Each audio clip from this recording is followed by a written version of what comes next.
Hey y'all, so embarrassing moment here. I had this whole video recorded of everything I've done on this world, and none of the video was there. So, I have been working on my server. I've done quite a bit. I'll take you to look around and see everything that I've accomplished, see what I'm working on next, and tell me what you think.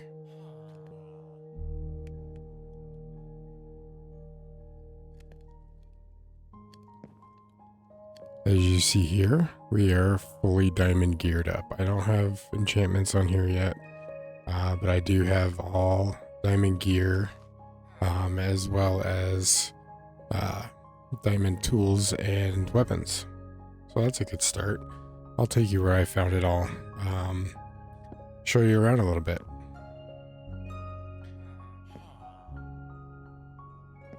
This is the original house I started with. It originally came to this border right here, all the way across.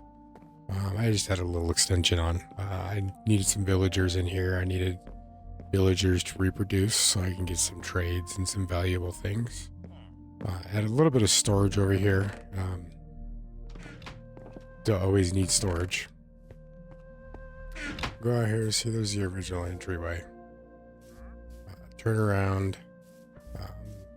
I did move a couple of my villagers over here, expanded this house a little bit, make it a little bit bigger to work in because I have villager trades for silk touch and mending and power, or fortune rather, fortune 3. And that's just the start of this. I have big plans to make a villager trading location. I'll go back out here. I do have a sheep farm purely because I needed wool, and I'll show that to you here shortly. And the rest of the village is pretty much the same. Didn't do much there. You can see out here, we do have quite a bit of sugarcane growing. Sugarcane is good for just trading paper to these librarian villagers. So that's why I keep a lot of paper around. Come around here. I do have a small farm here for potatoes. Again, primarily for trading farmer villagers and stuff like that. It's easy emeralds. You can mine this up with your fortune pickaxe and get multiple. I could show as an example here. If I were to just mine it up with my torches, it gives me 3 potatoes. If I use my fortune pickaxe, give me 6 more. So once you can get fortune and mending, those are the 2 first ones that I like to start with in my villages when I start my levels. Actually, there is one little change over here. I like building these farms down here because they're fun. Quick, easy experience points, stuff like that. I built a fish farm. I have my little fish in there. I stand over here. I cast at the sign. Catches a fish. It goes down into the lava. My pole does not lose integrity. My fishing pole, rather. And I get whatever I fish out of this little hole down into this storage down here. Goes into this mine cart, into this hopper, into this chest. As you can see, I've done a little bit just to make sure it was working. And to get some food. So that's that. I build these first thing every game. As soon as I get string and sticks, build a fishing pole. Or easy way to get early fish for eating and stuff like that. So I'm gonna journey back up here. I'm not a big builder or designer or anything like that. I'll definitely be working on those skills throughout my journeys. The best of my building skills I posted in a video of my other server that I had built originally. Done everything in that server with the exception of the wither. So we'll see if anybody watches that video and comments if they want me to take on the wither in that server. I will. Continuing on our journey here, you can see down there, made a little entrance into the mountainside. That's where I mine. Doing all my mining in here.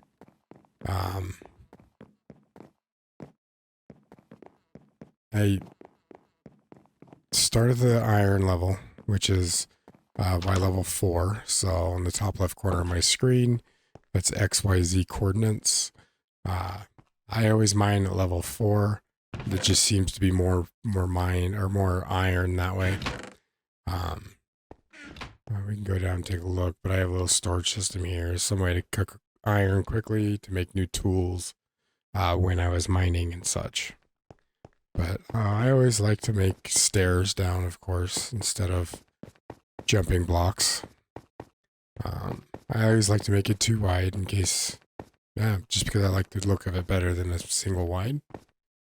And then down here, Y level 4. This is what I deemed my iron level. I made some little design here. I've never done this in a mine before. This is my first, but what you see a lot of in this level is dorite and deep slate. So I just shined up some blocks, made it look better. But you can see there, I have mining tunnels all the way down. I did get every bit of iron that I've ever wanted out of here. And I can always make it bigger for if I need more iron. More on that to come. Then you come down here. So I've done my own research. I've read a lot of articles and watched a lot of YouTube creators about diamond mining level. When I first started, it was Y level 11, which is way up there. And on my last server, I explained that as well. But now we're at negative 54. It's above the lowest lava level. And it's kind of at the cave level. You can run into some caving. When 1.8 originally dropped, everybody was saying that the diamond level is negative 57. So I always play. Every time, my wife and I like to play this game a lot. So when she jumps on her world, she usually mines at the Y level 57. And I keep telling her, you got to come up to 54. So I did a little controlled test on the server. I drilled a hole this way to the same exact location as I did on 54. This way, I got 6 diamonds. And it's a long path. It was, I think my map level is a 3/4. So it's the second biggest map you can make. And I went from one side of the map to the other in just this one tunnel. So I said, 6 isn't fun. I want to just do the test over here too. 27. 27 diamonds on the same exact run. You can see there it's Z level negative 62.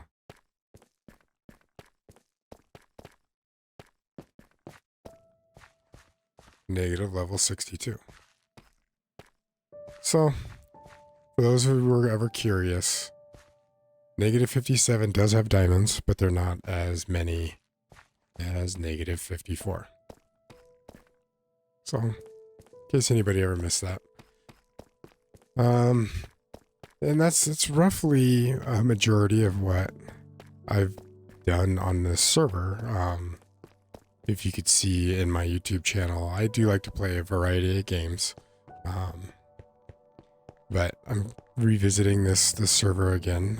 I do have a lot of fun building things, automatics things, farms and such like that.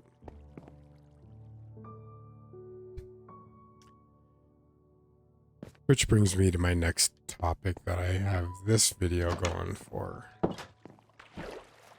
I've been working on this. It hasn't been too terribly long, and I'm trying some things. You know, some things have been tried, but I'm always a try it yourself type of person.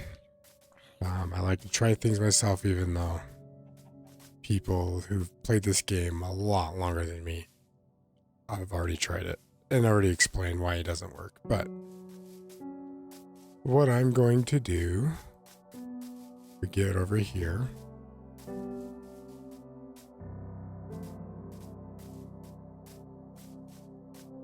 We're going to try our builds, our building skills. Try to make it a little bit prettier than some of my others. With that, I'm converting into a trading hall or trading flea market or whatever you want to call it, / iron farm. You can see the white X on there. It's a cobblestone X and deep slate cobble. Each deep slate cobble square is a chunk in the world. As you can see on my top right corner, I did install a add-on onto the server that has chunk edges and chunk borders and stuff like that. So I've mapped it all out, and that is 4 whole chunks. And what's great about 4 chunks, as far as it comes to villager trading, is you can get, I mean, you could fit more, but I have it laid out. You could fit 20 villagers in each chunk. So you have 20 in here. There will be 20 in here. There will be 20 in here. And 20 in here. And no, I'm not going to have 80 farmers. I am going to change all these profession blocks to what I want my trading village to have.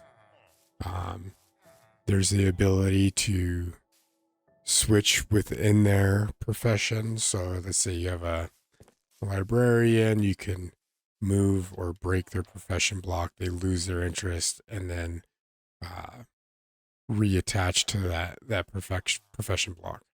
And that essentially rolls over their trade market. You could do that all the way up until you actually complete a trade with a villager. So that's my next big build. I am going to build a trading hall, villager, trading flea market or whatever. And then up top here, and this is what I was basically building in the last video that didn't have video on the recording. All this up here is hopefully going to be where iron golems spawn. And then there's going to be like a kill area for the iron golems to where I could be a safe enough distance away. The iron golems will be eliminated and drop. And they typically drop, I think, 2 iron ingots per. And I think with some of the videos and people I've watched and researched, you can only have 3 iron golems spawn per village. And technically what I have down there is a village.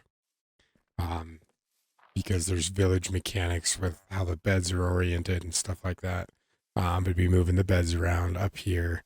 And then a little golem fishing platform thing up here with water into lava, into drops, into a storage system below. So I'll never need to mine for iron again. Iron is good for things like hoppers,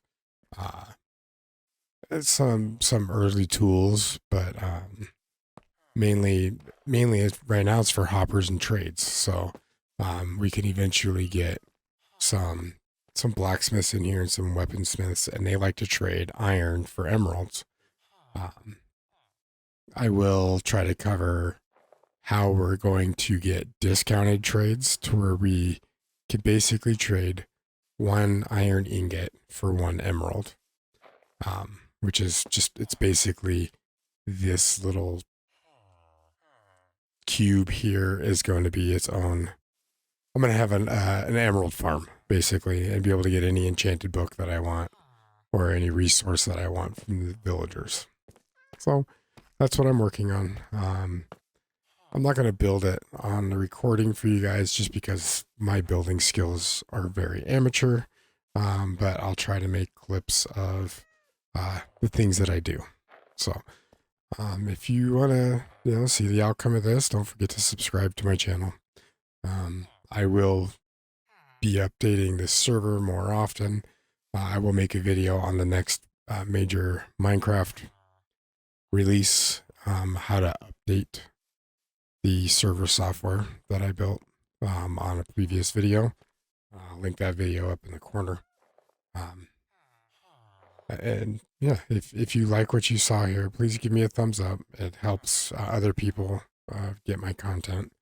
And yeah, I'll create more videos and have fun on this server.